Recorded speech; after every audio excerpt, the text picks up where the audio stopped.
Okay, well, I think we can get started. This is a great audience for a day on which we have train strikes, so thank you all for coming.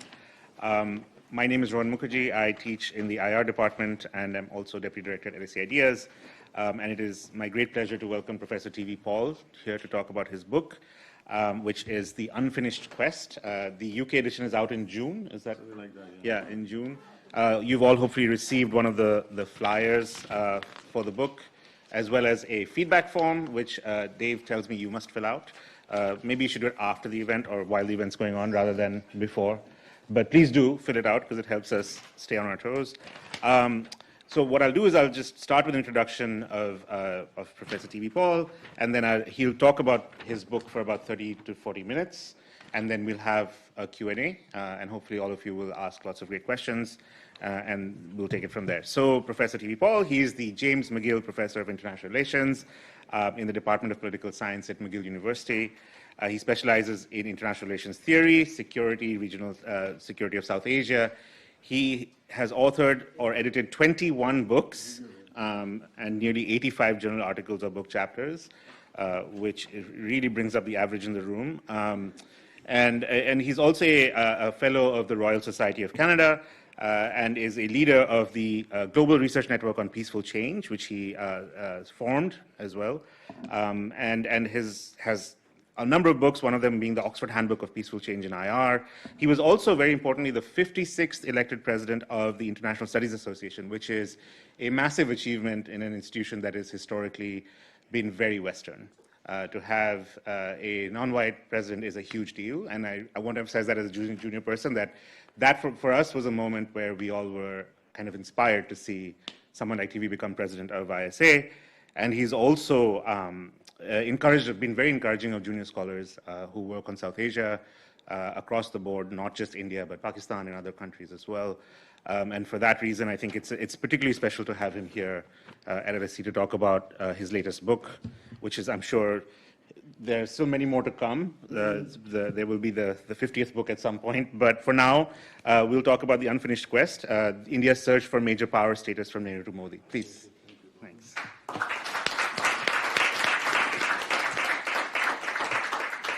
This is wonderful.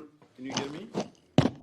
Wonderful to be back here. I was here maybe about a few years ago when Christopher Coker used to run this, who was actually a friend of mine, and he had a very nice audience, a great dinner. All conversation with him was very memorable, still fresh in my mind. And I believe he passed sadly. A lot of our senior people are passing away, and it's kind of realizing that the moments are so precious to be with people. My classmate and good friend Jeff Legro is here. It's wonderful to see him, and others, a lot of you whom I met over the years.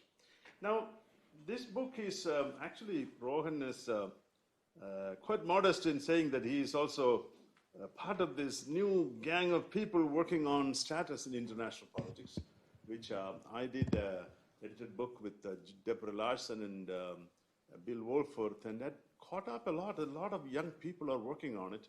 In fact, I got 4 PhD students and 5, 6 MAs all working on status, and it's becoming a cottage industry. But when I was doing that, I thought I should do something on India, which has been my topic for a while. But then I took about a long time, partly because the COVID really upset my schedule. Then what's going on in India now, and hopefully I won't offend anybody in Delhi. But the point is, this is very relevant to India. It's become more and more relevant as the electoral politics of India is connected to this game, status politics. So after some 5 decades of being what you call an aspirational power, since 2000 or so, India is now viewed as a rising power, with a sustained GDP growth rate. Of course, the nuclear test was a short-term blip there, but then the US really recognized India. In fact, changed the rules of the game for the NPT to adopt it as an important player in that sense. India's ambitions are changing, especially under the current government. All US presidents since George W. Bush have recognized this India as a rising power, or in Obama's terms, India is not just a rising power, it has risen. That's what he said, rather prematurely, I think. Now, the literature on status, I think Rohan also has a very interesting book on ascending powers. Lot of advances in that literature, why countries seek status. And this is actually very relevant in the Indian case because India was, when it became independent, a basket case in many ways, $300 per capita income.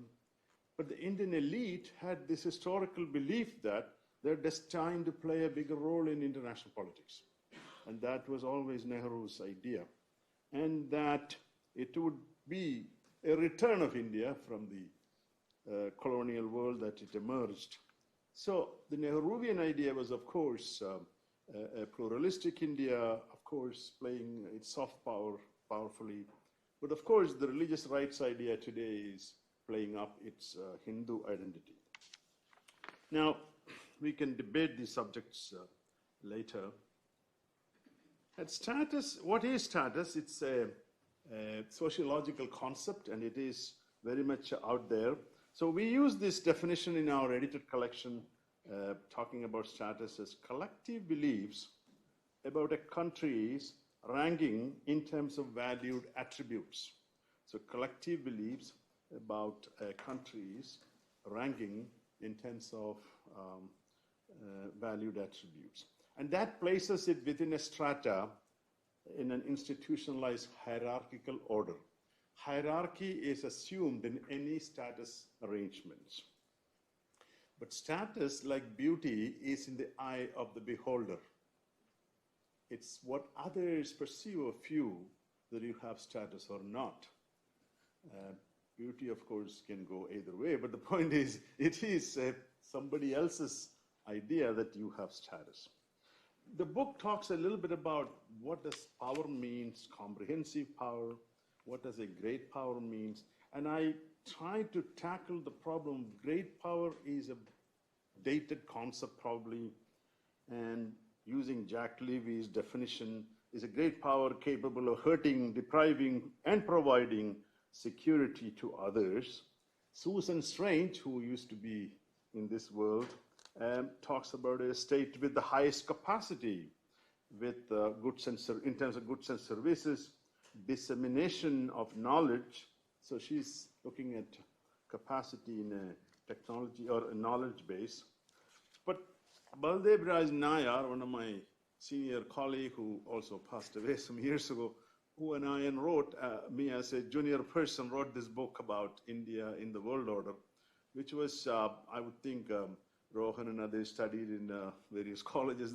It became popular in India because we had an Indian edition, where we define this, what is great power, and in there we talk about comprehensive national power. So hard power, that is military, economic, technological, demographic. Then of course soft power, that is normative position, leadership in international organizations, culture, state capacity, strategy and diplomacy, creative national leadership. These are, quoting Joe and I, power of attraction based on something people like about you. But hard power means power of coercion, a potential for coercion or force involved in it. And rising power is obviously a big debated subject. Why and when can you call someone a rising power? Manjari Miller, a common friend of all of us, defines it as a rising power that possesses most ingredients of great power status, begins to globalize its interest beyond the region, begins to gain recognition, and starting to develop an identity of a major power. So you can see India fits into all those categories. So I mentioned this notion of great power may be dated in the 21st century. In the past, the European eras of great power politics, basically it's the post-war settlements. You need a big war to determine who is the great power. And the Europeans had to pass a test of the standards of civilization, which is another problem for whether we are still holding on to the standard of civilization coming out of the Enlightenment, European ideas about what constitutes standards, modernity in other sense. But in today's world, whether we can think of a new framing, pivotal states or important states or leading actors as India itself calls itself. And so it is an interesting question whether this idea based on a European imperial order is still relevant, or are these players going to be different from the newcomers from the historical past? Now we have a lot of literature in social identity theory, the mechanisms by which the rising powers try to gain their position. You use social mobility, emulating others, social competition, efforts to outdo others, social creativity, pushing a new criteria for leadership. I'm using Deborah Larson's idea here. Why do countries, like humans, need this status? And I think it is a socio-psychological phenomenon. First of all, to start with, fulfill some social cravings, deference, respect, collective self-esteem, especially for a large political entity in the international sphere. They look at it as whether we are getting the respect we deserve. But that's not alone. There are material benefits. And I know some of you know that being in the higher ranking level, that allows you to do certain things the lower ranking folks cannot. So you have increased your own capabilities, you incentivize special rights like the P5 have, opportunities to shape others' destinies, especially lower ranking states. But one thing that after I wrote, I have only 1 or 2 lines about, that status is a great vote catcher. Prime Minister Modi has really used this, and there was an assessment about Pew, or one of them did a study on what percentage of people in India support him, and the number was big, at least this, at 78% approval rate. The reason, when they are asked, he has increased or improved India's stature in world affairs. Now that it has become such an important topic, when I wrote the book, or writing the book, that was not a big concern. It means that the ruling government has figured out that our Indian is craving for higher international status. And if a leader can project that, he can gain more support. Of course, there are a lot of other things in politics. So status is bringing dividend to the leader who is pursuing it, and we will see whether this election will prove that or not. And of course, there is this idea of moral right, which is what actually Nehru was leading to. The idea that rectifying past humiliations, well, actually the current regime talk about 1,000 years of humiliations. First the 800 years of Islamic invaders, then the 200 years of European, that's British mostly, humiliation in any sense. But from the Nehruvian point of view was that the way India can help the fallen people who have been colonized, that is India's mission. So that's a moral claim. It's not purely material gain or even stature in that sense. And I think that is need to be noted as a goal of sometimes countries can pursue status for ideological reasons, even when it's materially was hurting India. Think about the fact that it had difficult times with respect to both the US and other Western allies. And with China, of course. There is a civilizational base to this that both Nehruvians and Hindutva people think India has been a grand civilization. It contributed much to human advancement, yet it was denied the status because of the fact that it became a fallen people. I mean, I'm quoting the book title from Rohan, what's his name? Rahul Sagar. Rahul Sagar, okay, sorry, who is teaches in Abu Dhabi. Now, the idea that this is a religious grandeur idea, and the present day material advancements, I think it allows it to assert itself a bit more than it was allowed in the past. Now that creates understanding of perceptions and misperceptions. As I said, status is in the eyes of the beholder. States can misperceive their importance in the world, the value of the attributes they are selling to the world. This, I think, is a problem for India at this point, which I will. So there is a difference between ascribed status versus aspired status. That's a concept in IR in the past iterations on this debate on status. A discrepancy can produce violent conflicts or nationalism internally. An internal violence too toward minorities who are perceived as fifth columnists or standing against this national goal.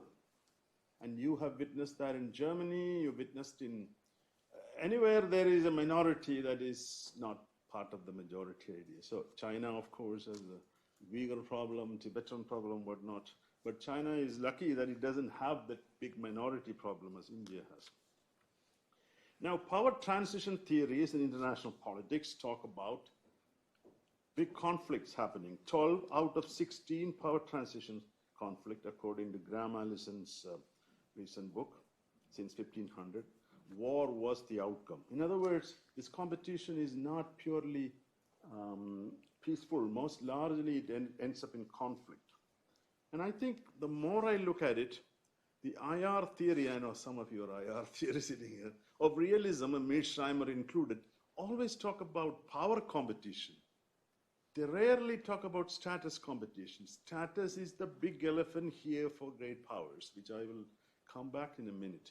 And classical realists do talk about status, but unfortunately, the modern era realism is all about power competition, security competition. What is security for a great power is a big issue.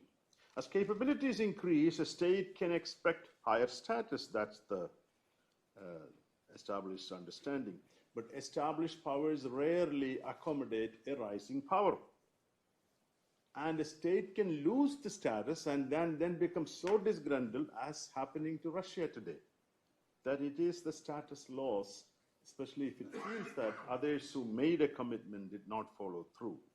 China also is asserting status. Japan and Germany in the 1920s, 30s, whatnot, in Germany's case a little bit earlier. Established groups are reluctant to admit newcomers, and this goes exactly in other social settings: class, caste, race, gender.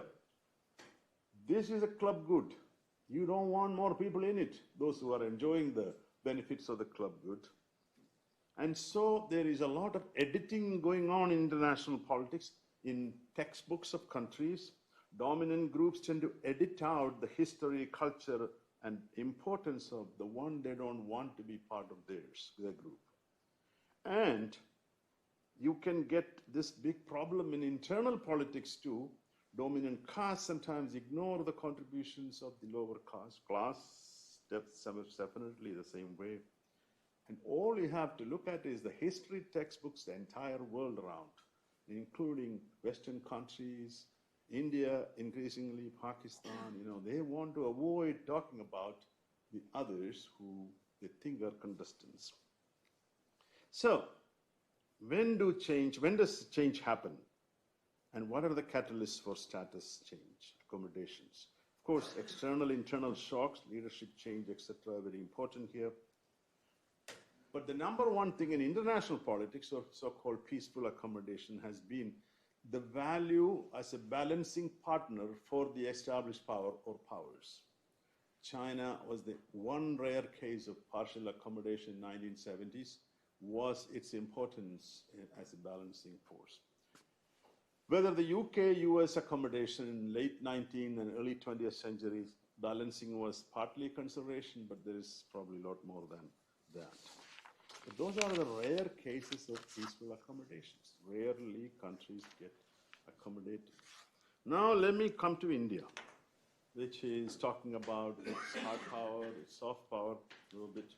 Of course, military power is the third largest military power according to firepower ranking. And of course, it's emerging naval power, but it has a big problem, which is the two-front problem. It's facing two land armies on the Himalayan border and the Pakistan border. So if you look at the Indian military spending, yes, it's spending a lot, but most of that money is going for that northern, northeast defense. Its economy is the most important part of its rising power claim is its economic growth rate, which is now the fourth largest, and for fifth largest, and you replaced the United Kingdom, which was quite a happy moment for many nationalists, which I'm sure was not taken easily here. But the point is, it is a 4 trillion economy according to assessments, and purchasing power parity, it could even be third largest.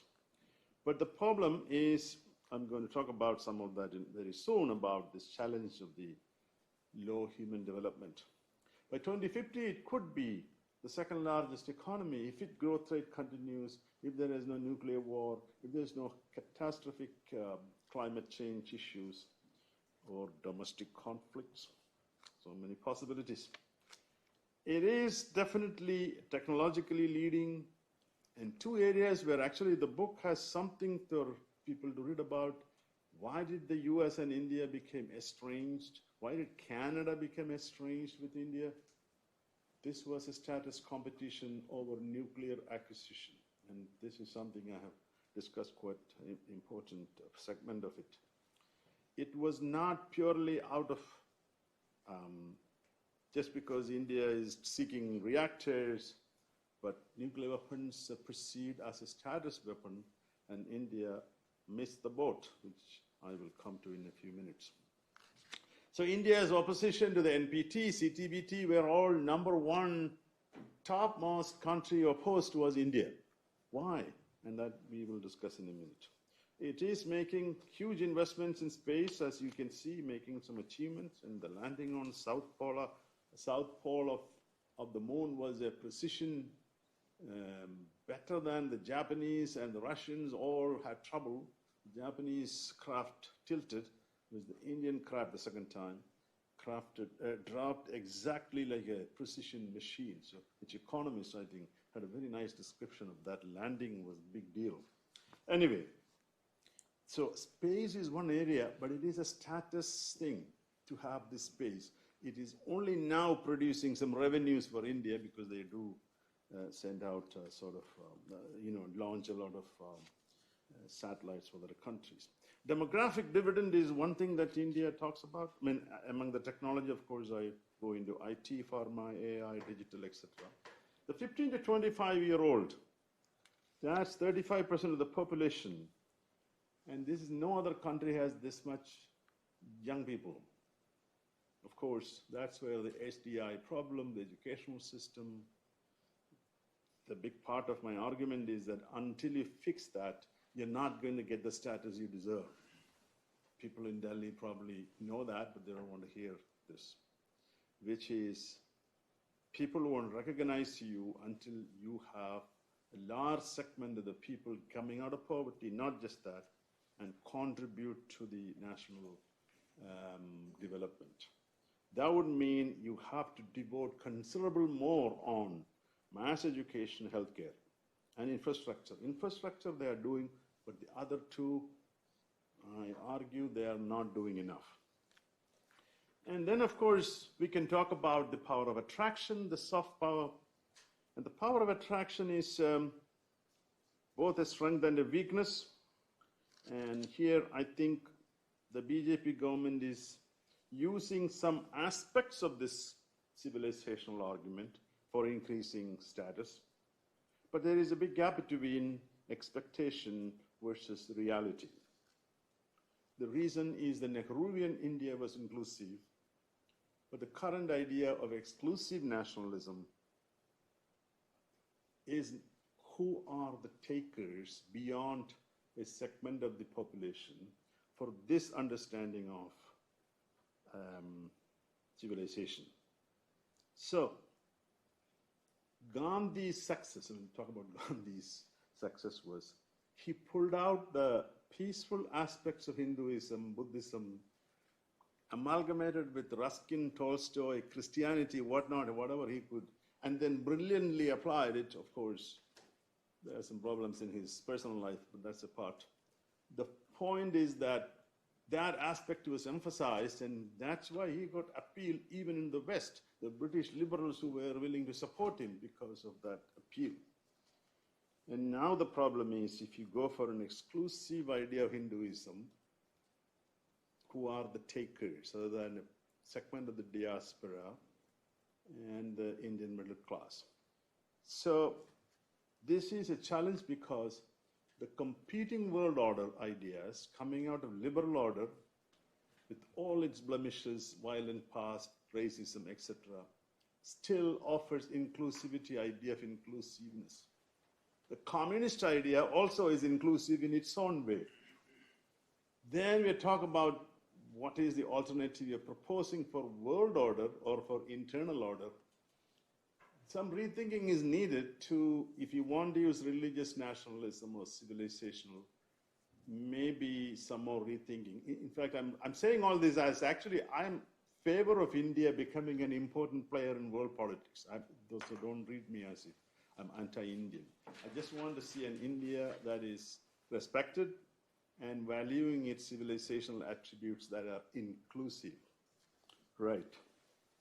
So, the political system is where we have now challenges: democracy, secularism, federalism, three-language formula. These were Nehru's and successors to some extent, crowning achievements for a poor country to bring that. That now we know all that are under stress.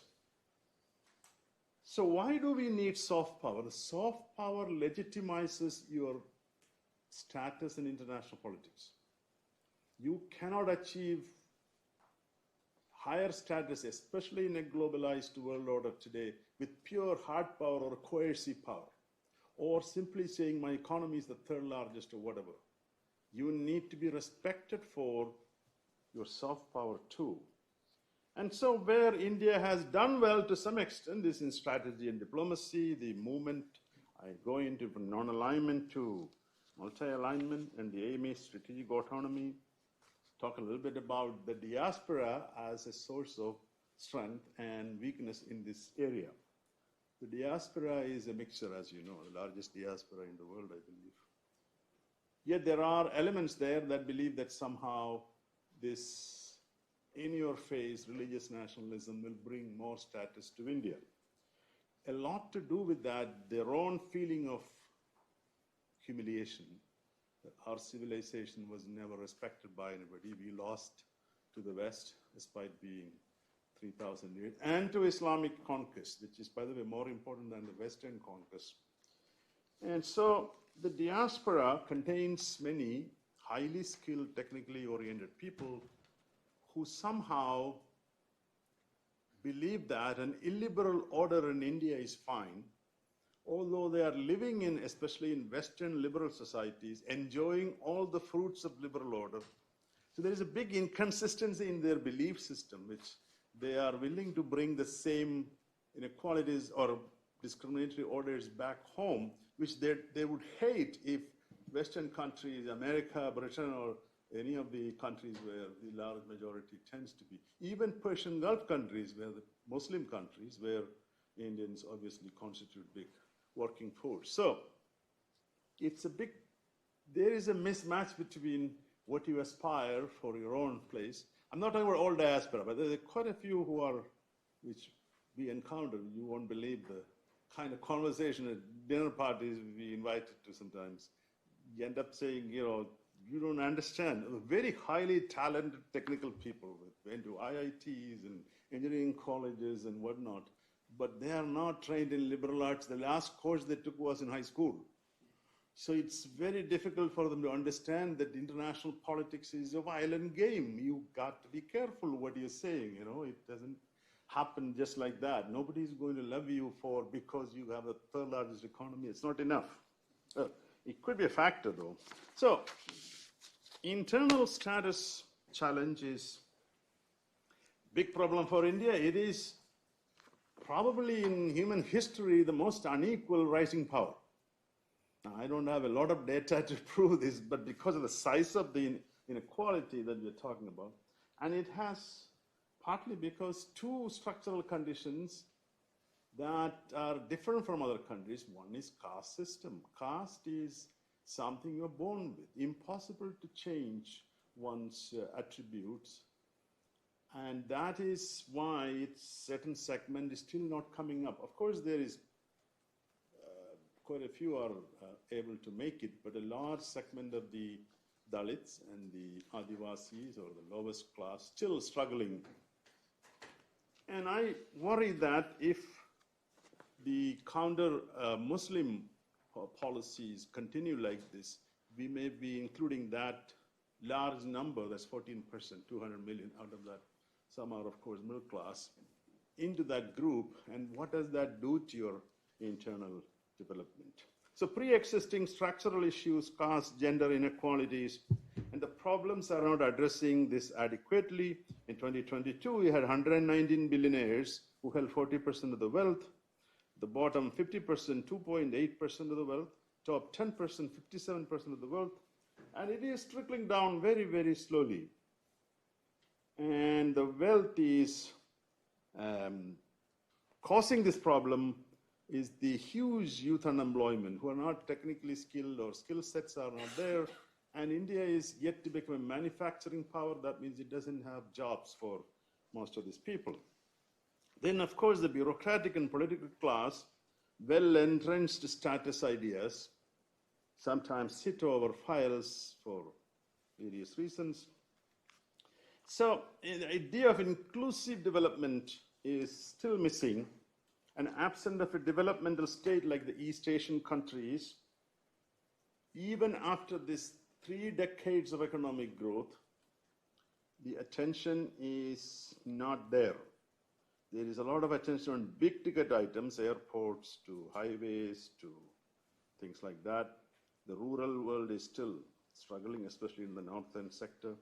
The quality of life ideas are missing in India because urban planning is not a valued topic.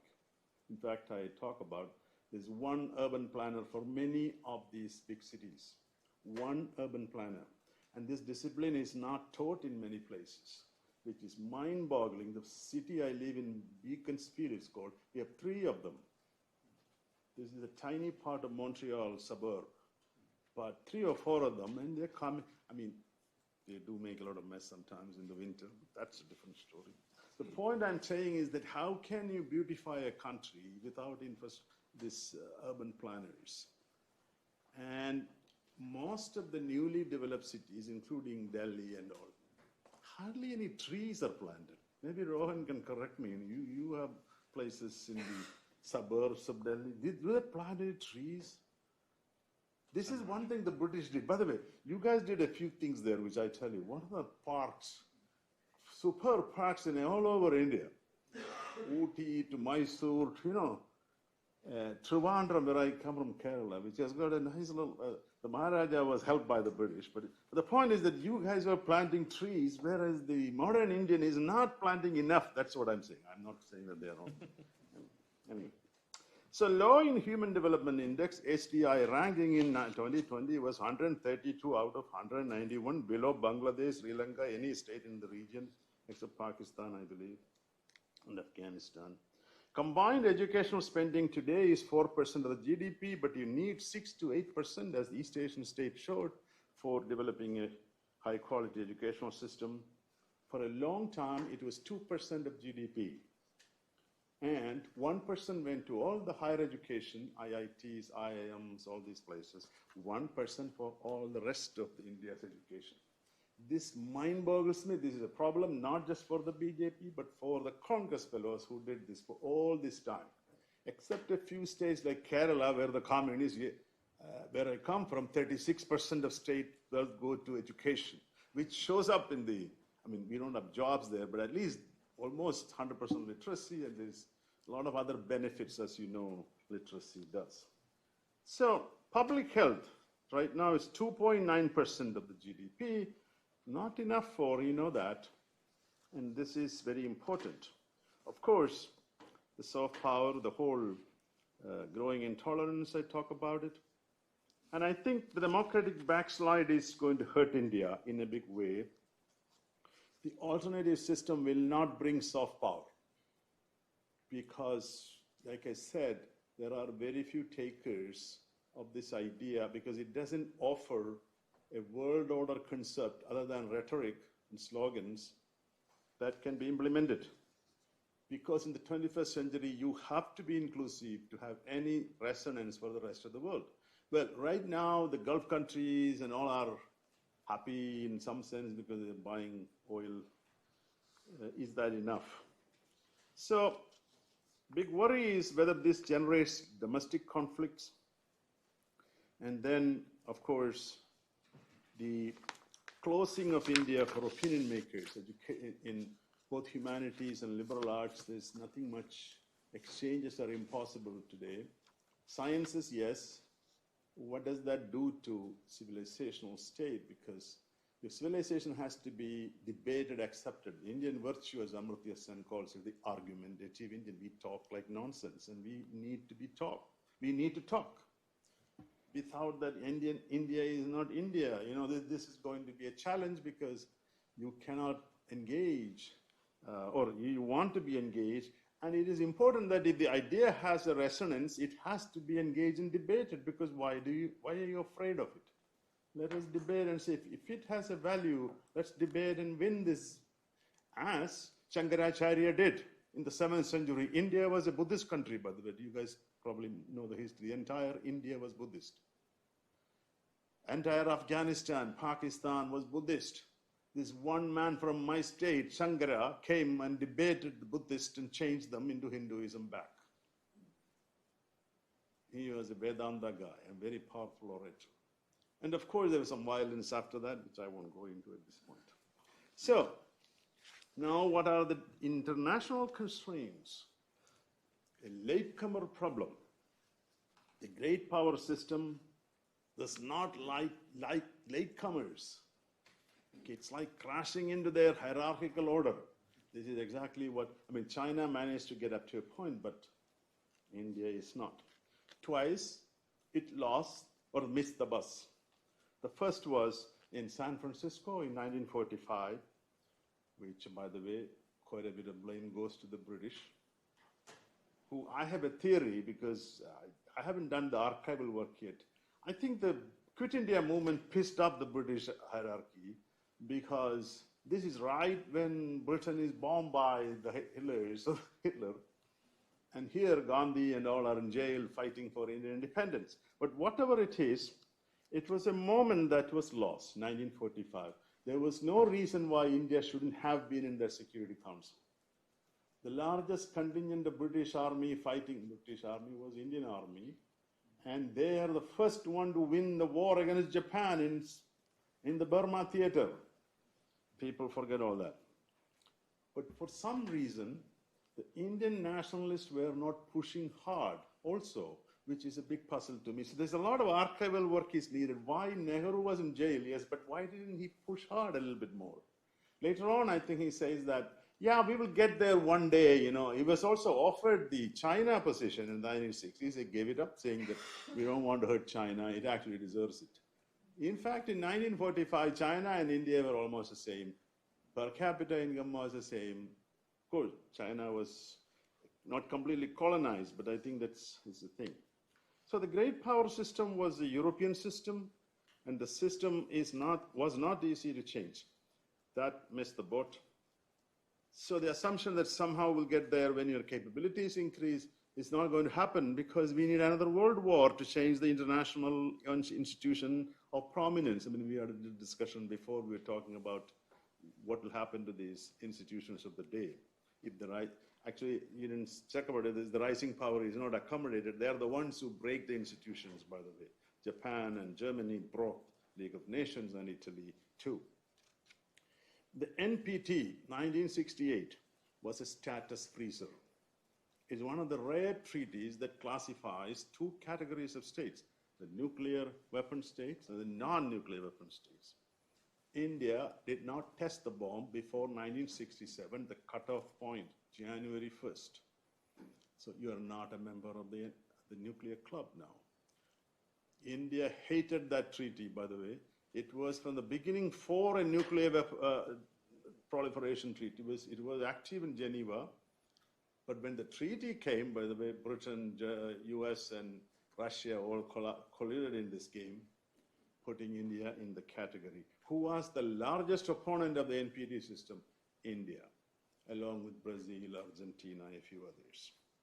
So this was the biggest reason for the US-India conflict, which was recognized by George Bush and Condoleezza Rice, and decided to change that. Otherwise, there wouldn't have been an India-US rapprochement. So this partial accommodation started with Clinton dehyphenating Pakistan and India, but Bush got it. I had a very interesting meeting with Prime Minister Manmohan Singh when I was in Delhi once, and I went to his home, and very nice man, very impressive. So I asked him, why did you go for that deal? Or for civilian reactors, or get all the benefits? None of that. It is to remove India from nuclear apartheid. These were his words. He might have said that in other contexts too. What is that? It's a status thing. It's just you are sidelined by the system because you are not a member of this club. And in fact, Condoleezza Rice and all talks about it. If there was a 9/11, India would have gained a lot more. So the US recognition is very critical here. And it is giving India quite a bit of opportunities. Of course, there is a lot of challenges today because of India's position on Ukraine war, etc., etc. Still, somebody said India is in a sweet spot today, swing power. How long that will go on, we don't know, because that depends on the other countries. The book has discussions about all these other players, India's efforts, balancing power. And among the peer group, China is the #1 opponent of India entering the great power system. And I want to discuss a little bit more on this Chinese challenge. How much time I have? Well, I mean, we've gone for about 30 minutes. So Okay, so another 5 minutes? Yeah, 5 minutes, yes. The China challenge is a lot bigger than you think. The China challenge is a status challenge. China does not want a peer competitor in the Indo-Pacific. China has aimed to be the global leader and in the Indo-Pacific. So India has the potential to challenge China's status claims. But it is not a simple power competition. It is a status competition. In fact, I go in deep on this subject. And that is a perceptual problem. That also includes sinologists who write about Indo-Pacific. Very few of them even recognize India in their writings. And I can attest to you because I'm a reviewer, very common for many presses, and India comes in footnotes sometimes. So there's a historical dimension here, the US-China rapprochement, the war, of course, they blame it on India to some extent. And there is a Chinese opposition to territorial sphere of influence. And now the biggest challenge for India in a regional sense is the Chinese insertion into South Asia as the aid giver, infrastructure builder, and status sharing has taken place in South Asia. This was India's dominant area. So since 2010 or so, India is actually competing with China for regional influence. And some of these countries have domestic politics parties that favor India or China. Some are competing each other. The most recent case is Maldives, which are election, and the pro-China guy won. As a result, India is struggling. Even Bhutan, which is actually under India's protectorate, there is a lot of worry. Prime Minister Modi recently visited because he's afraid they will make a deal with China on the territorial issues. So China is also a challenger because it is a co-challenger with Pakistan in balancing power terms. And the '62 war, the humiliation is still lingering. The material deficiencies are 1/5 in most cases. But on the other hand, that's not absolutely a big problem in terms of status. When China was competing with the United States, the material deficiency was much bigger, by the way. Or Russia or Soviet Union versus the West. The China challenge for India is, or India's challenge to China is this idea of a swing state, that if threat materializes, the formation of Quad into an alliance, that's a formidable alliance, can really stop China from gaining any kind of goal of achieving dominant status. So India is not spending enough on Navy yet, but it is slowly developing. And it has an advantage. The Malacca Strait is where, the mouth of Malacca is where Andaman Nicobar Islands, where India is developing its capabilities. But this relationship was becoming a lot more status sharing before Xi Jinping's time, with membership in BRICS and the banks, SCO, G20, etc. But today, India is backed out of BRI, CPEC, RCP, quite a bit for status reasons. It's a fear that BRI will bring hegemony to China. And this, again, is not quite understood. So we have two ambitious leaders, and they are indeed fighting to some extent on status and all other issues. There are possible escalation paths here. One of them is the border needling that is happening.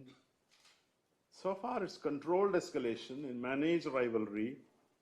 China has gained small territories in the Bhutan and Nepal sector, etc. But will there be larger escalation? Both have built impressive infrastructure now. India has done actually quite well under Mr. Modi. So co-sharing of status will be necessary because these countries are not playing the game according to either Indian or Chinese goals. So they have some agency, and that is interesting. And so India is transcending the region by, it's been trying for a while. First it was Look East policy. Mr. Modi renamed it Act East policy. Now they are also developing Act West with the Gulf countries. So going beyond your region, in the past historical periods, the great power has to be recognized within the region.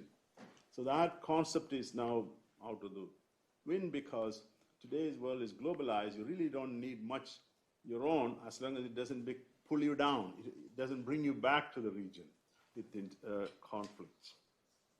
And South Asia is actually not that important for India in economic sense. Only 5% of the trade happens in South Asia. So, but strategically very important. Now the question is China willing to accommodate India?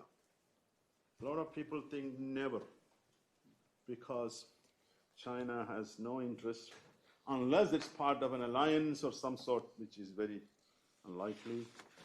And I talk about India's historic challenge with Pakistan, not a territorial identity conflict alone, but as a status conflict coming out of the Hindu-Muslim experience. The Muslims were rulers of South Asia, and that was one of Jinnah's main idea of gaining an independent state. And post-Cold War, during the Cold War period, the Western countries bracketed them as equals, India, Pakistan. That was broken only after Clinton's visit. So small states are challenged in the region. Some are not, will never accept India as a dominant state, Pakistan in case. So India is working on boosting. So my conclusions are India is indeed a quasi-great power. If you don't want to use that word, or using Indian words, only leading power. And the Indo-Pacific has become very important for Britain too, I believe. And the combining of the naval commands by the United States, very critical recognition. Indians love that, by the way. Raw indicators do matter up to a point. So India's integration into the world order in a different, may not be a great power or a leading power, has better chances than most other contestants. There aren't too many, by the way, because of the importance of Indo-Pacific economic prospects. Although Mr. Jaishankar says India will get into the UN Security Council, I think that's yet to be seen. Maybe they have to develop something new. India-US relations are very important here. How it can navigate. The US embrace has both positive and negatives. US wants India to be a subservient alliance partner, or what would be the Indian role in that? The future looks both ways it can go. It is indeed a multiplex world order. Then it will help India quite a bit, and India does want to keep this, like I mentioned in the previous discussion. India does not want to see bipolarity returning or the international system becoming too polarized. Right now, it's a sweet spot for it. It can engage everybody and gets the best out of it. Whereas the system polarizes into two, like the Cold War. What would be your role? It's very hard to navigate. But there is a Cold War coming, a new form, and how to navigate. And then, of course, the big question is the linkages between domestic politics in India and international status. And we have seen that in all rising powers in the past. How domestic politics turns sometimes very divisive, violent. Ethnic cleansing happened in the past. Genocides happened for rising powers asserting the rulers. So, no one can say maybe India will survive that situation, but whoever is running India have a great responsibility not to push into that kind of situation, divisive politics beyond a point. Yes, it can gather you some votes, but it creates externalities, side effects that you have no control over afterwards. It's a bit like policies people initiate, but over time, they produce outcomes that you have no control over. That is, the partition was another case in point. But status discrepancy will create every country that deserved a status and does not get it, will create internal unhappy people. As Indians become more educated, more globalized, understanding, they realize that they are not getting the respect they deserve. Are they going to just keep quiet? It's going to be international. It's going to be very interesting because in the 21st century, the Indian economy and capacity ought to increase despite all the problems I discussed. So for global governance, for making the world order more representative, for solving some of the collective action problems, including climate change to trade issues, India has to be there. Question is, what kind of India and whether the Indian leadership wants to contribute to world order from a perspective that is acceptable to others who have to accept your status, just like beauty. Let me stop there.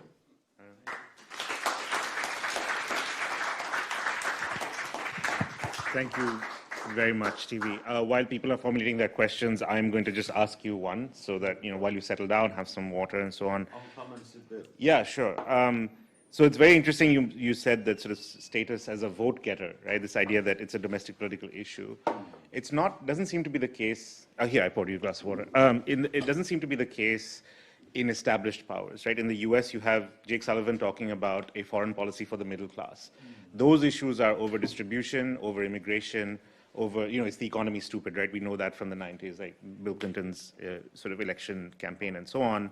But in India, or maybe it's a rising power phenomenon, it seems that the politics of dignity or status can substitute for economics, right? Is that fair to say that? No, because what is Trump's message? The MAGA Republicans, what do they want? Make America great again. That is status. America is declining. America will lose this game unless we come to power and make America great again. And that is electoral politics, and a certain percent of Americans agree with him, as we know. Of course, that's not the only reason for the Trump phenomenon. So if you're a declining power too, that's an issue, as we are witnessing. I don't know that's an issue in Britain. I don't follow that much because I think the British have accepted their situation. They don't really have the ambition of reasserting. They use soft power and other alliance politics. But yeah, but I think it's the most, you're right in the sense for a rising power but is not recognized has the highest potential for this subject becoming very important. But the interesting thing is that before Modi, nobody really, Manmohan Singh or Narasimha Rao all achieved a lot for India during that period. 300 million people come out of poverty because of those two people's policies. But they never ever acted like their achievements are a vote getter. They tried to use, Vajpayee used India Rising, that didn't work.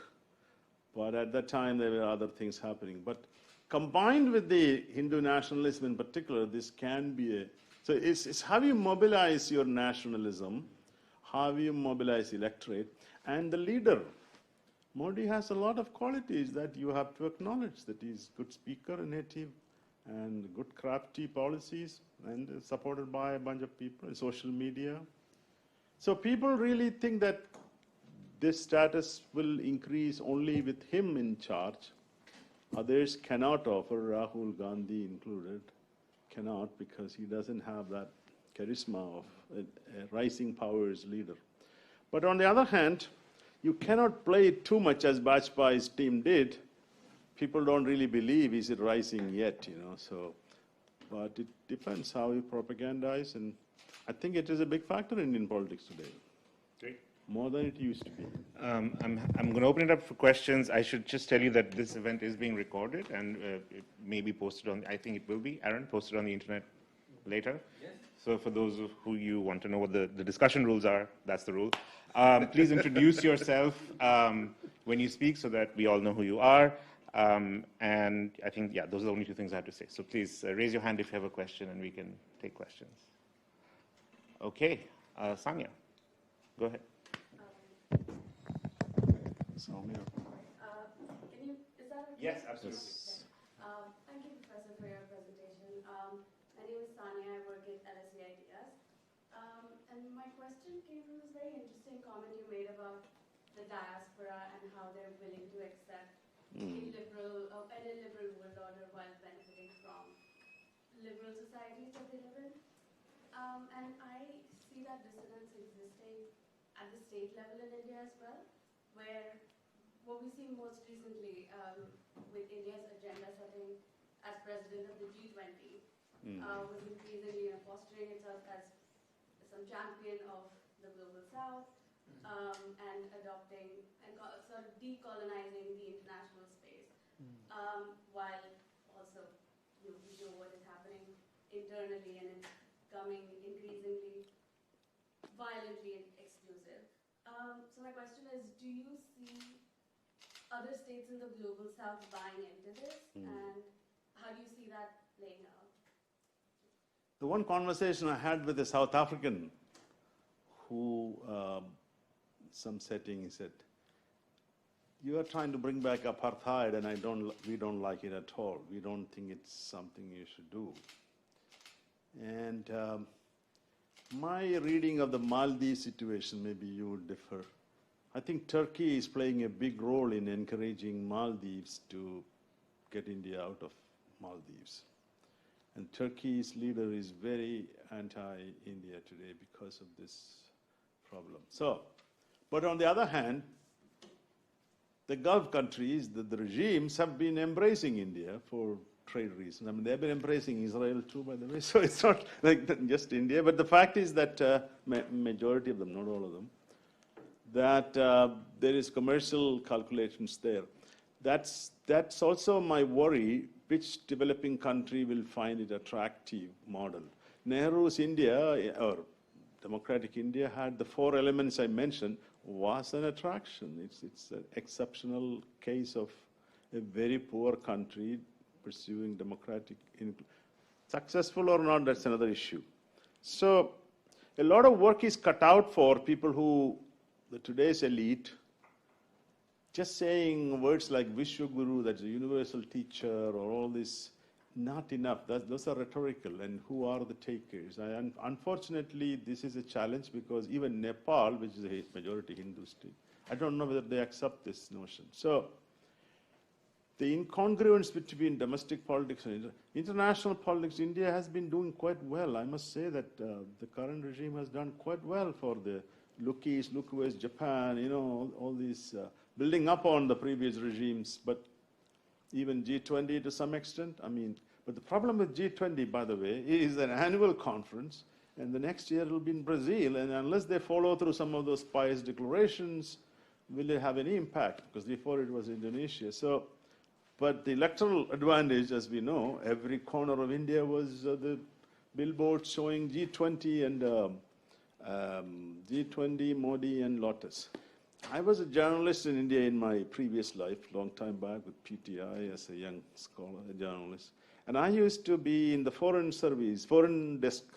So we would cover these events, non-aligned meeting, new international information. All these were very localized little affairs. Of course, the media will cover it, but never it went beyond the diplomatic area. There'll be some flags here, and then you go to the hotels, and there are meetings here and there. But this is the first time this normal routine meeting became a big affair, and that is the power of capacity to show that. And I guess so. Your question, I am answering in a big way. I believe that in the 21st century, it will be very hard to sell this idea unless they highlight, bring out some of the positive aspects of Hinduism, as Gandhi did. He pulled out ahimsa.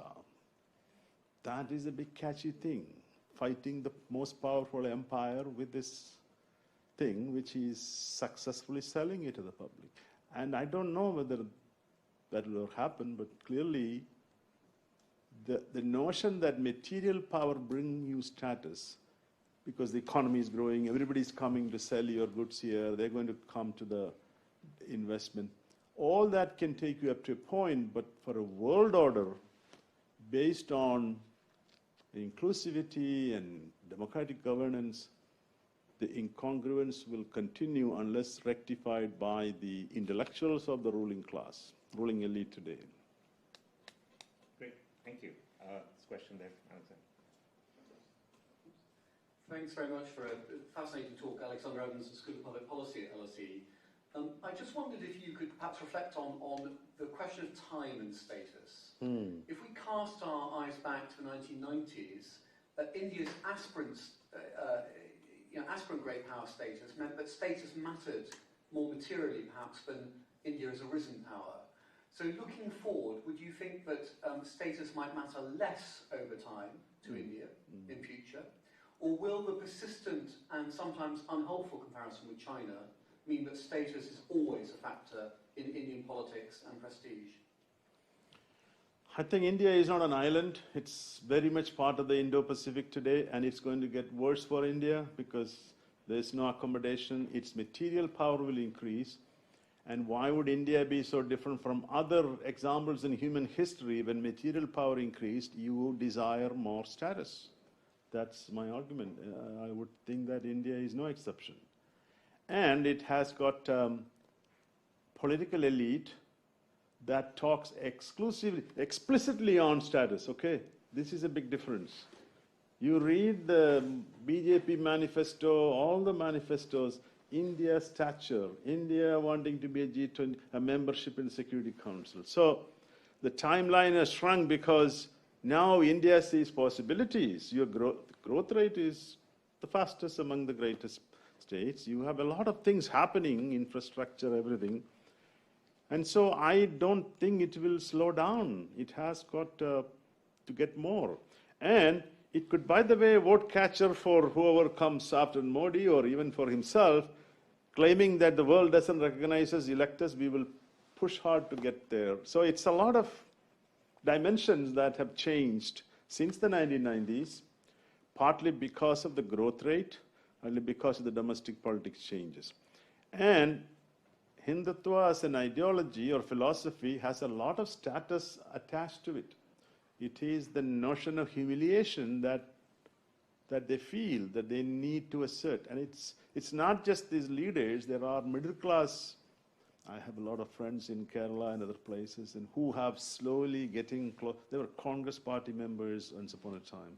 sympathetic to this idea, and I asked, why is it so important to you? It's personally, the first time in history I feel like I have a voice in the world, that my religion is respected. There is something to that. I mean, only if you are that person you realize, because if you are not a status-deprived person, and then you know that you deserve more, that person, it becomes personal. I think that is something very hard for others to understand. So I do think that as the middle class grows, and if India does not get the recognition, but it is getting some, see, that's another thing.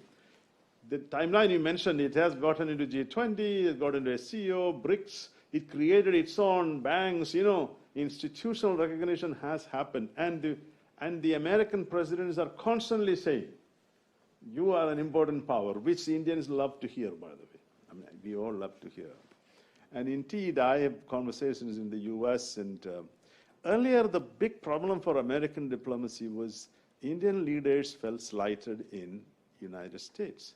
When leaders come to Washington, who goes to the airport to receive them? An under secretary or assistant secretary or whatever. When they go to Moscow, who received Brezhnev, Khrushchev, not Stalin, of course. I think he died before 50 or something. Anyway.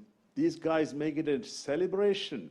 This was very important for Indian elite. Indian elite is Brahminical in its attitude. They think they're equal to white guys, but that is not how the rest of the world is looking at them. They think you're poor, but that your poverty is only a segment. That is a big challenge in that racialized world order.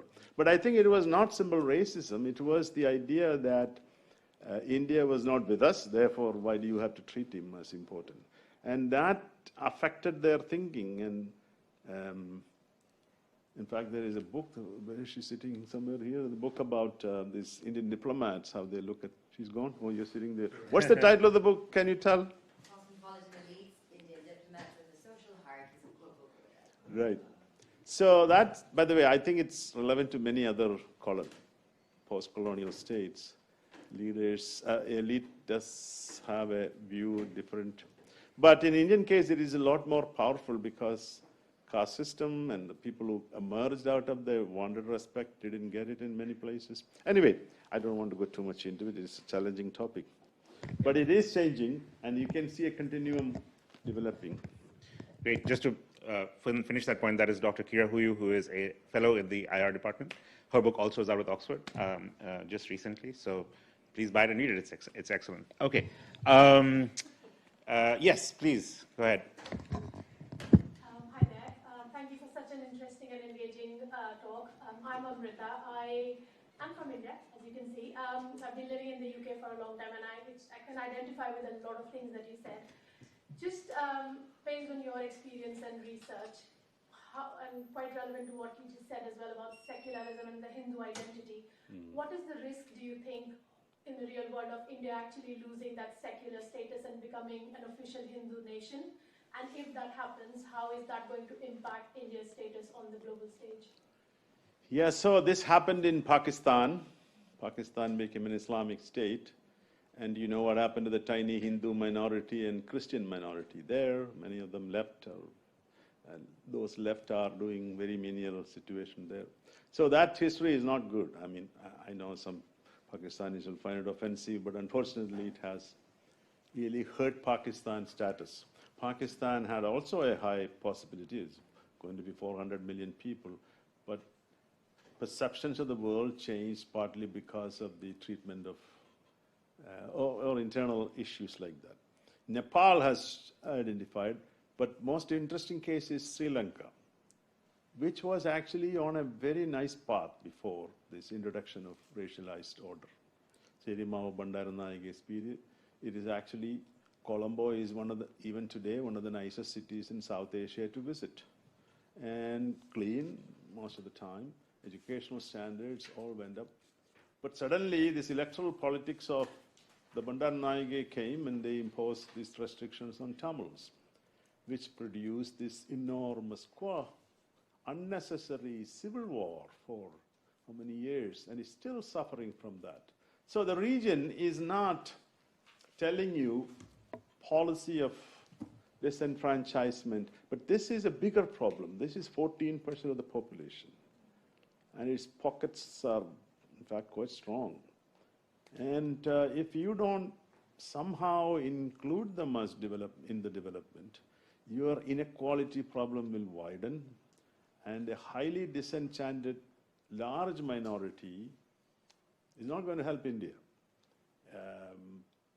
I don't know what to say, but it's self-defeating to abandon your minorities. This minority, I mean the Christian minority, which unfortunately I'm part of that, but the contribution Christian minority has done to India is immense, okay? 2.5% of the population. Which colleges you can say, I mean, some of them were started by the British, by the way. And the children of the so-called Hindutva folks want to go there, don't they? Start from St. Stephen's to all those colleges. All the nursing homes in India, all the medical colleges, nurses. In fact, many of our families send people to work in the rest of India. So why do you want to abandon this core group that done good for India? And so anyway, I don't think that's that bad for Christians, except in Manipur and places like that. So what I'm trying to say is that a new rethinking is needed on the Hindutva people. How to make them inclusive, accept Hindu dominance, yes, but it is a Hindu dominant country. In our marriages, we use Hindu celebrations, by the way. We have thali, I don't know, you know the thing. And the sari that goes on top of your bride is Hindu idea, There's so many, our churches in Kerala have the Hindu kind of, lamp system, and it's just unbelievable how they impact Hinduism. And Onam is celebrated by all of us. It's not like we need more, When if somebody tell you have to believe, and then the problem arises. So, how to create a new narrative, and the problem is divisiveness. Your attention then goes into that. It happened in the past, Indira Gandhi's time, you had an emergency, and the whole, and this is, by the way, it's an interesting comparison, because in 71 war, India won. India's status boosted for a short period. Even Kissinger started saying, okay, India has come. There's a book by Stephen Cohen, India as an emerging power. 19? Slightly. No, this is another one. Before, just after 1971 war, Stephen Cohen started calling India as some kind of a leading power or something. This is a big scholar, and you may not know, but who wrote all about India at that point. And it didn't last because of our emergency and the internal schisms. Then, of course, a lot of conflict, and then the Soviet invasion of Afghanistan. So, a lot of these are contingent on what will happen externally and internally. And the Soviet invasion was a brutal thing for India's ambitions. Just put India in a very bad place, and Mrs. Gandhi could not do much, because that meant the Americans are now on your footstep. They're supporting Pakistan, they're supporting Mujahideen. That destroyed India's possibilities for re-emerging. So, your question I am answering in a very windy way, which is, internal peace is essential for external acceptance. For a large country like this, your attention will otherwise go away from what you're achieving. And development too. Okay, I'm going to treat each section of the room with equal status. And so we're going to have 3 more questions, one from here, one from here, one from here. We can take a few multiple questions. Okay, why don't we take 2 questions from each section? So Chris, and then Kira. Yeah.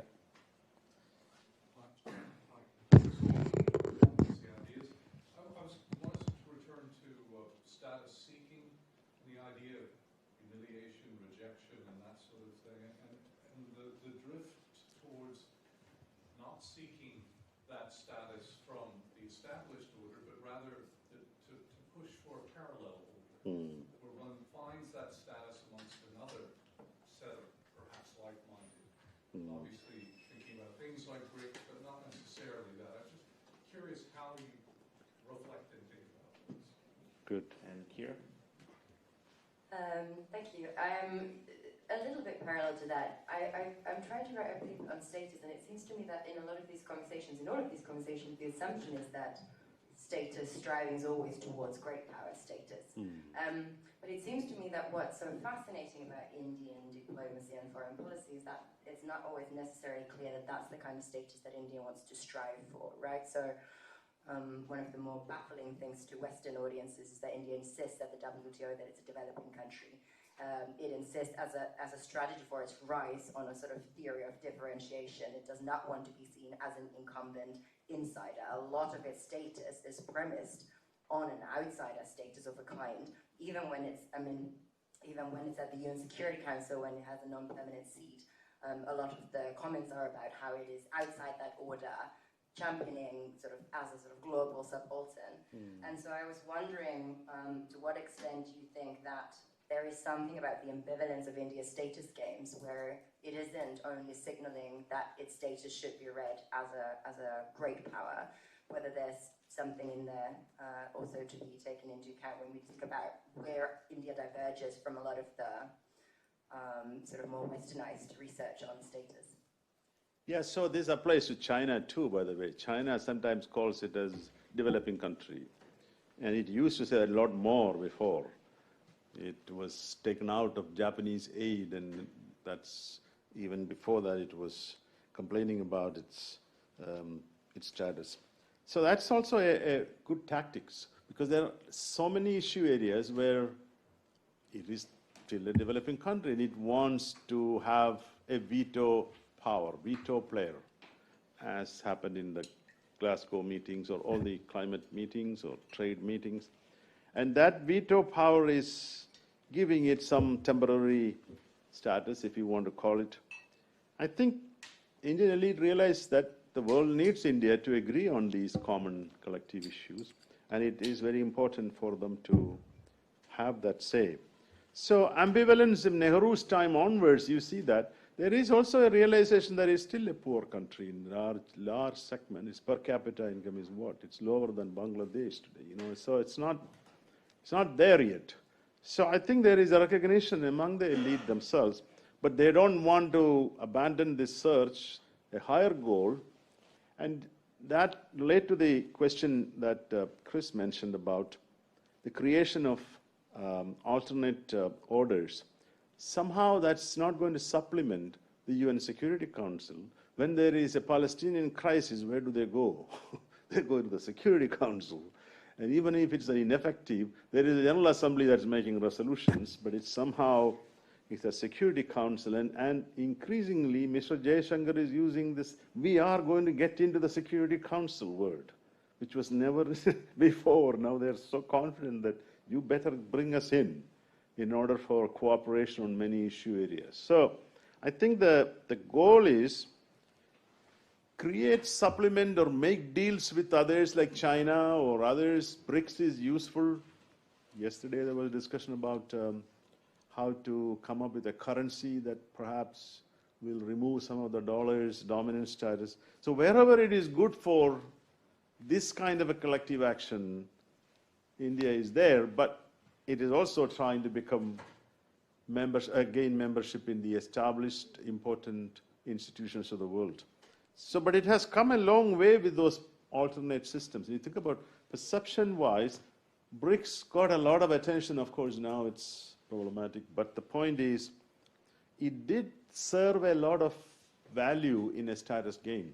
G20 did that too. If you look at the rhetoric during the Delhi meeting, one of the things that I remember reading in news media, G20 should become the General Assembly, Security Council instead of Security Council.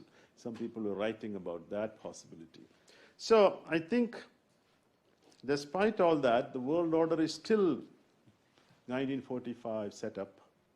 So I think, unless these institutions decline substantially, and India will have no choice but to seek membership, which may not be easy to happen, because some of the biggest challengers are global South countries themselves, not the established powers. China, of course, but then there's Pakistan, even African countries. By the way, last time they were very close, and African Union did not agree.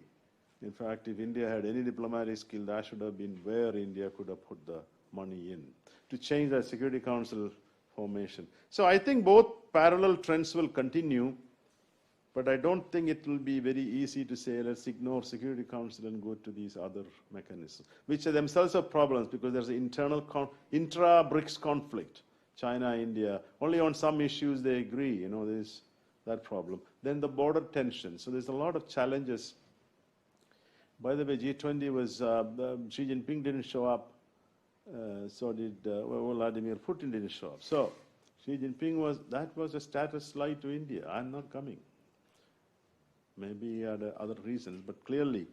So it is, institutions are shaping, the new powers may shape institutions, but I don't think it's going to be enough for reconfiguration of the world order in the 21st century. Anyone on this side with questions? Okay, yeah. Thank you very much, Professor Paul. It's a privilege to have you here at the LSE. My name is Dimitris Strikos, Department of International Relations and LSE Ideas. My question, building also on your work, and I really like your article in The Politics about the agency of smaller states, is can India eventually achieve great power status if its leadership is challenged within South Asia? And we'll take a second question from there. Yeah.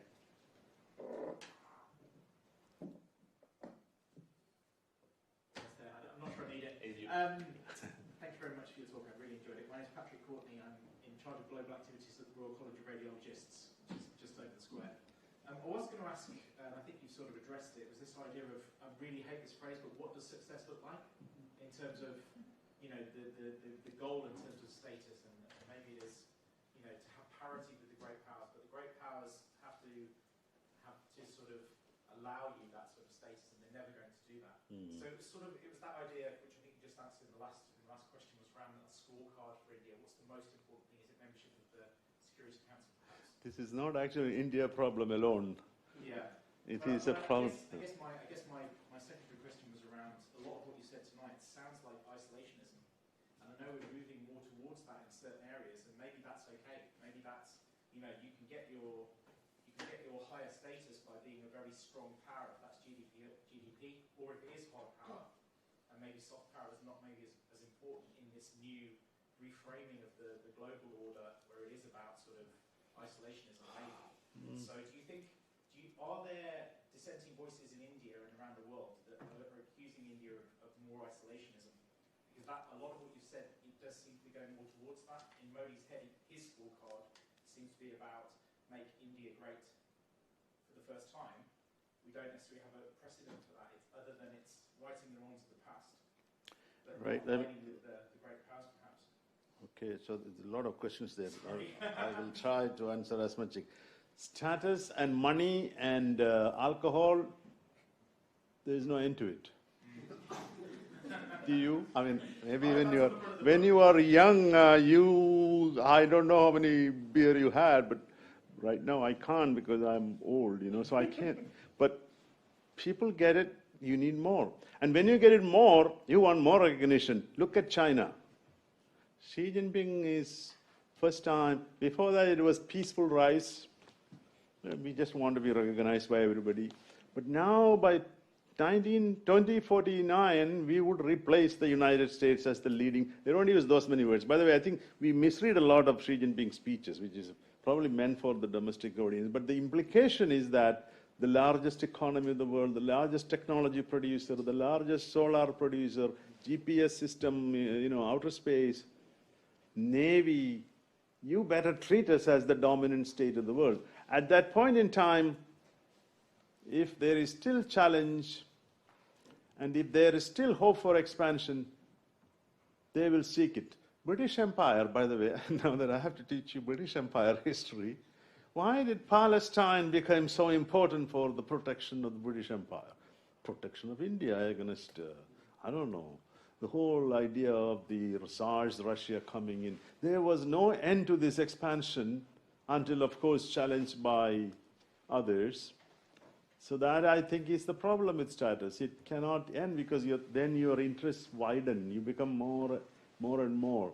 So this status politics will continue forever, international politics. Look at the Roman Empire. Every empire, it's not just territory alone. recognition by the others in that sense. But your question, I'm glad you read my article. In fact, that article deserves more attention, I think, because I talk about it. Occasionally, I get these little emails saying, can you say more about it? I think the small states are playing a very smart game in South Asia today. They have a lot more agency. And in the article, I argue there is globalization and the kind of rivalry between India and China. It's not polarized enough. It's managed rivalry. It's not an existential rivalry yet. That the small states are needed for both parties, and they have been very astute to gain as much they can.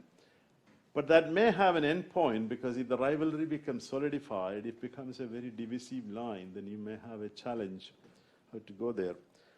But the small states sometimes overplay it. Maldives is a current example. I think if I am running Maldives, I'd be very careful, because sometimes they think that they can play this game, and then China really expects the money back, as happened to Sri Lanka. It's not free money China is giving. There is it's 8% interest rate on many of them, okay? So if the country can't pay off, and Pakistan is slowly feeling the same problem. Pakistan has to draw from IMF, World Bank to pay Chinese debtors. So this is going to be a big challenge for these small states. They put in the infrastructure. If they don't grow fast, they don't have the money to pay back, where will they go? So I think that is the weakness of the small states. But I think India realized that it's impossible to gain dominance over South Asia. The managerial role India ascribed from the British period onwards is no longer there. That just transcend the region, make your friends elsewhere. And I think that has been quite a smart policy, because you don't want to be tied down by the small states in your region, which doesn't contribute much to your economy or anything. And that the fact that some of them have their border issues with ethnic migration, etc. So overall, I think the Indian grand strategy in expanding to the other regions that started with Narasimha Rao have been reasonably successful, getting Japan on board, becoming a friends with Australia, which had a lot of issues, and even New Zealand, and the Persian Gulf countries. This, I think, Modi has to be given credit for. The fact that he managed to go there and get them all. Somehow, there's a temple now in Abu Dhabi, or no, Dubai, one of those places. So a lot of these things are happening, but benign policies may be needed to continue that relationship with the Persian Gulf, for instance. If you have a big problem with the Indian Muslims being sidelined or created, eventually these Persian Gulf countries themselves will be under pressure to oppose India. So I think the long-term relationship may depend on your domestic level situation. Did I answer both? Yep, you did. And isolationism, not really. Isolationism in the intellectual level, they don't want to hear humanities, social sciences, but not isolated. It's allowing Google and, all the big guys are coming to trade and establish companies, and, it's not isolating in that sense. Elon Musk was supposed to go there. It would have helped Modi big way, because that's like a foreign leader coming, He went to China instead? He went to China, because I think somebody advised him that it will be very divisive. But the point I'm trying to make is that it's isolating itself from the intellectual discussions of the world, but not necessarily from trade or from investment or from even culture to that extent. It's happening. Before we close, I just wanted to thank Dave Sutton, who's sitting over there, for all the organization. He will not let you leave the room until you fill this out, so please fill it out. And I also want a special thank you to Dr. Aaron McHugh, who invited TV here, organized everything. Yes, I didn't mention. And a workshop earlier today. Really, thank you so much, Aaron, who's the academic director at LSE Ideas. And finally, of course, thank you, TV, for this wonderful talk and Q&A. And thank you all for coming. Have a good night.